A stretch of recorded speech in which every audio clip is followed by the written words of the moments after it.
السلام على أشرف الأنبياء والمرسلين وعلى آله وصحبه أجمعين اما بعد نزلان پیش کیجئے صلی اللہ علی النبی الأمی وآلہ صلی اللہ علیہ وسلم صلاۃ و سلام علیک یا سیدی یا حبیبی یا رسول اللہ صلی اللہ تعالی علیہ وسلم۔ قرآنی مضامین پر مشتمل اس کتاب میں سے ایک آیت کریمہ یا چند آیت کریمہ اور اس کی مختصر سی تفسیر، اس کے ماتحت اس کا شان نزول بھی انشاءاللہ پیش کرنے کی کوشش کی جائے گی۔ گزشتہ درس میں ہم نے سیدنا عیسیٰ علی نبینا وعلیہ السلام کے بارے میں جو آپ نے معجزات ارشاد فرمائے، جس کا ذکر قرآن شریف میں بھی ہے، اس کا تذکرہ آپ کے سامنے کیا تھا۔ آج مزید حضرت عیسیٰ علیہ السلام کے بارے میں اور آپ کی سیرت کے بارے میں گفتگو کی جائے گی۔ سیدنا عیسیٰ علی نبینا وعلیہ السلام نے جب یہودیوں کے سامنے اپنی نبوت کا اعلان فرمایا تو چونکہ یہودی تورات میں پڑھ چکے تھے کہ حضرت عیسیٰ مسیح علیہ السلام ان کے دین کو منسوخ کر دیں گے، اس لیے یہودی آپ کے دشمن ہو گئے، یہاں تک کہ جب حضرت عیسیٰ علیہ السلام نے یہ محسوس فرما لیا کہ یہودی اپنے کفر پر اڑے رہیں گے اور وہ مجھے قتل کر دیں گے، تو ایک دن آپ نے لوگوں کو مخاطب ہو کر کے فرمایا کہ من انصاری الی اللہ، یعنی کون میرے مددگار ہوتے ہیں اللہ کے دین کی طرف۔ 12 یا 19 حواریوں نے یہ کہا نحن انصار اللہ آمنا باللہ واشہد بأننا مسلمون، یعنی ہم خدا کے دین کے مددگار ہیں، ہم اللہ پر ایمان لائے اور آپ گواہ ہو جائیں کہ ہم مسلمان ہیں۔ باقی تمام یہودی اپنے کفر پر جمے رہے، یہاں تک کہ جوش عداوت میں ان یہودیوں نے آپ کے قتل کا، نعوذ باللہ، آپ کو شہید کر دینے کا منصوبہ بنا لیا، اور ایک شخص کو یہودیوں نے جس کا نام ططیانوس تھا آپ کے مکان میں آپ کو قتل کر دینے کے لیے بھیجا۔ اتنے میں اچانک اللہ تعالی نے حضرت جبرائیل علیہ السلام کو ایک بدلی کے ساتھ بھیجا اور اس بدلی نے آپ کو آسمان کی طرف اٹھا لیا۔ آپ کی والدہ جوش محبت میں آپ کے ساتھ چمٹ گئی تو آپ نے فرمایا کہ اماں جان، اب قیامت کے دن ہماری اور آپ کی ملاقات ہوگی، اور بدلی نے آپ کو آسمان پر پہنچا دیا۔ یہ واقعہ بیت المقدس میں شب قدر کی مبارک رات میں وقوع پذیر ہوا۔ اس وقت آپ کی عمر شریف بقول علامہ جلال الدین سیوطی رحمۃ اللہ علیہ 33 برس کی تھی، اور بقول علامہ زرقانی شارح مواہب لدنیا اس وقت آپ کی عمر شریف 120 برس کی تھی، اور امام سیوطی رحمۃ اللہ علیہ بھی آخر میں اسی قول کی طرف رجوع فرمایا۔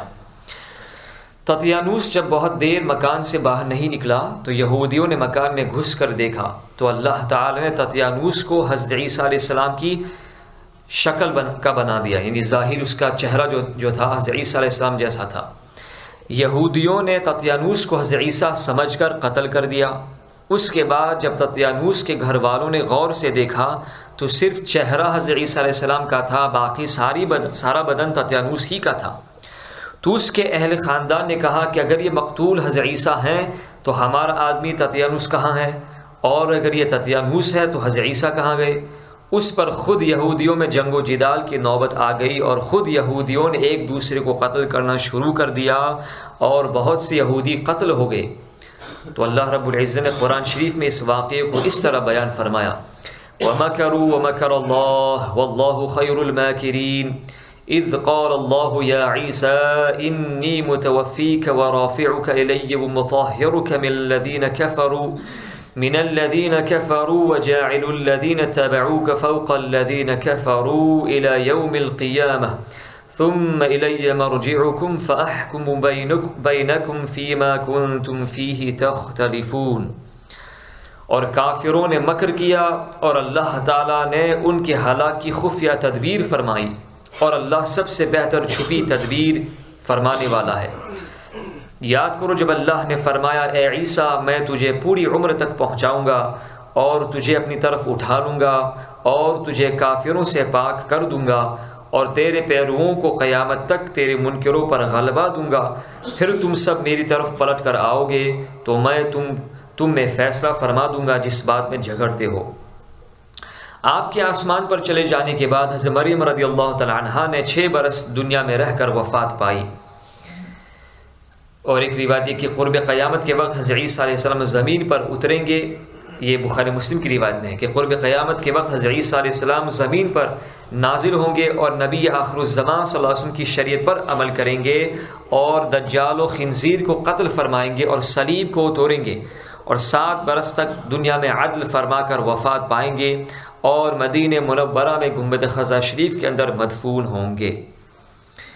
قرآن شریف میں عیسائیوں کا رد کرتے ہوئے یہ بھی نازل ہوا وَمَا قَتَلُوهُ يَقِينًا بَلْ رَفَعَهُ اللَّهُ إِلَيْهِ وَكَانَ اللَّهُ عَزِيزًا حَكِيمًا،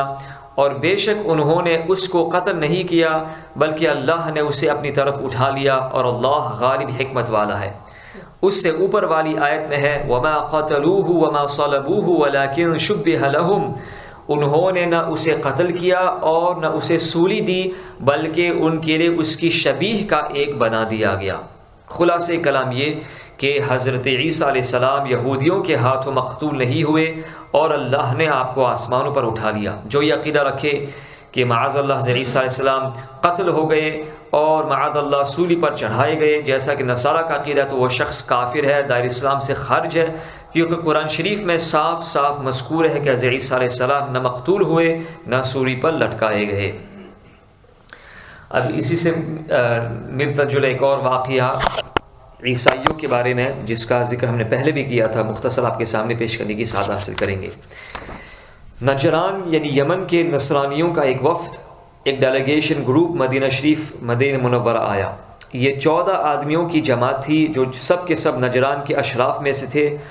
اور اس وفد کی قیادت کرنے والے 3 شخص تھے۔ ایک کا نام تھا ابو حارثہ بن علقمہ جو عیسائیوں کا پوپ اعظم آرچ بشپ کہلاتا تھا، دوسرا شخص اوہیب تھا جو ان لوگوں کا سردار اعظم تھا، اور تیسرا شخص اس کا لقب تھا عبد المسیح یا نام تھا عبد المسیح جو سردار اعظم کا نائب تھا، اور عاقب اس کا لقب تھا۔ یہ سب نمائندے عیسائی تھے، پادری تھے، نہایت ہی قیمتی اور نفیس لباس پہن کر عصر کے بعد مسجد نبوی شریف میں داخل ہوئے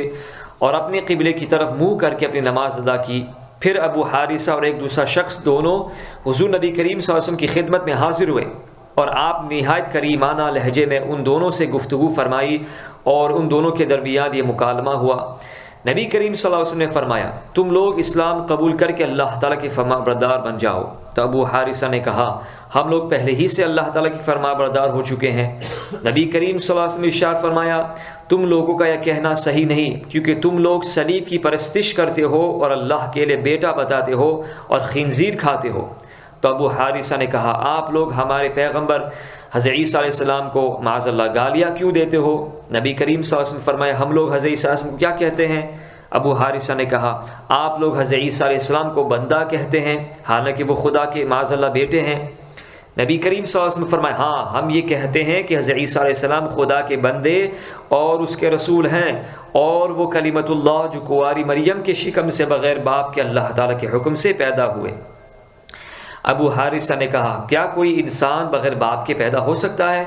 جب آپ لوگ یہ مانتے ہیں کہ کوئی انسان حضرت عیسیٰ علیہ السلام کا باپ نہیں، تو پھر آپ لوگوں کو یہ ماننا پڑے گا کہ ان کا باپ معاذ اللہ تعالیٰ ہے۔ نبی کریم صلی اللہ علیہ وسلم نے اس کا دو ٹوک جواب دیا اگر کسی کا باپ کوئی انسان نہ ہو تو اس سے یہ لازم نہیں آتا کہ اس کا باپ خدا ہی ہو۔ خداوند تعالیٰ اگر چاہے تو بغیر باپ کے بھی آدمی پیدا ہو سکتا ہے۔ دیکھو حضرت آدم علیہ السلام کو تو بغیر ماں باپ کے اللہ تعالیٰ نے مٹی سے پیدا فرما دیا، اگر اس نے حضرت عیسیٰ علیہ السلام کو بغیر باپ کے پیدا کر دیا تو اس میں تعجب کی کون سی بات ہے؟ حضور اکرم صلی اللہ علیہ وسلم کے اس پیغمبرانہ طرز استدلال اور حکیمانہ گفتگو سے چاہیے تو یہ تھا کہ یہ وفد اپنی نصرانیت کو چھوڑ کر دامن اسلام میں آ جاتا، مگر ان لوگوں نے حضور صلی اللہ علیہ وسلم سے جھگڑا شروع کر دیا، یہاں تک کہ بحث و تکرار کا سلسلہ بہت دراز ہو گیا۔ تو اللہ تعالیٰ نے سورہ آل عمران کی یہ آیت کریمہ نازل فرمائی فَمَنْ حَاجَّكَ فِيهِ مِن بَعْدِ مَا جَاءَكَ مِنَ الْعِلْمِ فَقُلْ تَعَالَوْا نَدْعُ أَبْنَاءَنَا وَأَبْنَاءَكُمْ وَنِسَاءَنَا وَنِسَاءَكُمْ وَأَنفُسَنَا وَأَنفُسَكُمْ ثُمَّ نَبْتَهِلْ فَنَجْعَلْ لَعْنَةَ اللَّهِ عَلَى الْكَاذِبِينَ۔ پھر اے محبوب جو تم سے عیسیٰ کے بارے میں حجت کریں بعد اس کے کہ تمہیں علم آ چکا تو ان سے فرما دو آؤ ہم تم بلائیں اپنے بیٹے اور تمہارے بیٹے اور اپنی عورتیں اور تمہاری عورتیں اور اپنی جانیں اور تمہاری جانیں، پھر مباہلہ کریں تو جھوٹوں پر اللہ کی لعنت ڈالیں۔ قرآن کی اس دعوت مباہلہ کو ابو حارثہ نے منظور کر لیا اور طے پایا کہ صبح نکل کر میدان میں مباہلہ کریں گے۔ لیکن جب ابو حارثہ نصرانیوں کے پاس پہنچا تو اس نے اپنے آدمیوں سے کہا کہ اے میری قوم، تم لوگوں نے اچھی طرح جان لیا اور پہچان لیا کہ محمد صلی اللہ علیہ وسلم نبی آخر الزماں ہیں، اور خوب یاد رکھو کہ جو قوم کسی نبی برحق کے ساتھ مباہلہ کرتی ہے اس قوم کے چھوٹے بڑے سب ہلاک اور فنا ہو جاتے ہیں۔ اس لیے بہتر یہی ہے کہ ان سے صلح کر کے اپنے وطن کو واپس چلو اور ہرگز ان سے مباہلہ نہ کرو۔ چنانچہ صبح کو ابو حارثہ جب حضور اکرم صلی اللہ علیہ وسلم کے سامنے آیا تو یہ دیکھا کہ آپ حضرت امام حسین رضی اللہ تعالیٰ کو گود میں اٹھائے ہوئے ہیں اور حضرت امام حسن رضی اللہ تعالیٰ کی انگلی تھامے ہوئے ہیں، اور سیدہ کائنات سیدتنا فاطمہ الزہرا رضی اللہ تعالیٰ عنہا و امیر المؤمنین سیدنا علی حیدر کرار رضی اللہ تعالیٰ عنہ وعنہما آپ کے پیچھے چل رہے ہیں، اور آپ ان لوگوں سے فرما رہے ہیں کہ میں جب دعا کروں تو تم لوگ آمین کہنا۔ یہ منظر دیکھ کر ابو حارثہ خوف سے کانپ اٹھا اور کہنے لگا کہ اے گروہ نصارہ، میں ایسے چہروں کو دیکھ رہا ہوں کہ اگر اللہ تعالیٰ چاہے تو ان چہروں کی بدولت پہاڑ بھی اپنی جگہ سے ہٹ کر چل پڑیں گے، پہاڑ بھی اگر وہ چاہے تو پہاڑ بھی اپنی جگہ سے ہٹ سکتے ہیں، لہٰذا اے میری قوم ہرگز مباہلہ نہ کرو ورنہ ہلاک ہو جاؤ گے اور روئے زمین پر کہیں بھی کوئی نصرانی باقی نہیں رہے گا۔ پھر اس نے کہا کہ اے ابو القاسم، ہم آپ سے مباہلہ نہیں کریں گے اور ہم یہ چاہتے ہیں کہ ہم اپنے ہی دین پر قائم رہیں۔ حضور اکرم صلی اللہ علیہ وسلم نے لوگوں سے کہا کہ تم لوگ اسلام قبول کر لو تاکہ تم لوگوں کو مسلمانوں کے حقوق حاصل ہو جائیں۔ نصرانیوں نے اسلام قبول کرنے سے صاف انکار کر دیا تو آپ صلی اللہ علیہ وسلم نے فرمایا کہ پھر میرے لیے تمہارے ساتھ جنگ کے سوا کوئی چارہ نہیں۔ یہ سن کر نصرانیوں نے کہا کہ ہم لوگ عربوں سے جنگ کرنے کی طاقت نہیں رکھتے، لہٰذا ہم اس شرط پر صلح کرتے ہیں کہ آپ ہم سے جنگ نہ کریں اور ہم کو اپنے ہی دین پر قائم رہنے دیں، اور ہم بطور جزیہ آپ کو ہر سال 1000 کپڑوں کے جوڑے دیتے رہیں گے۔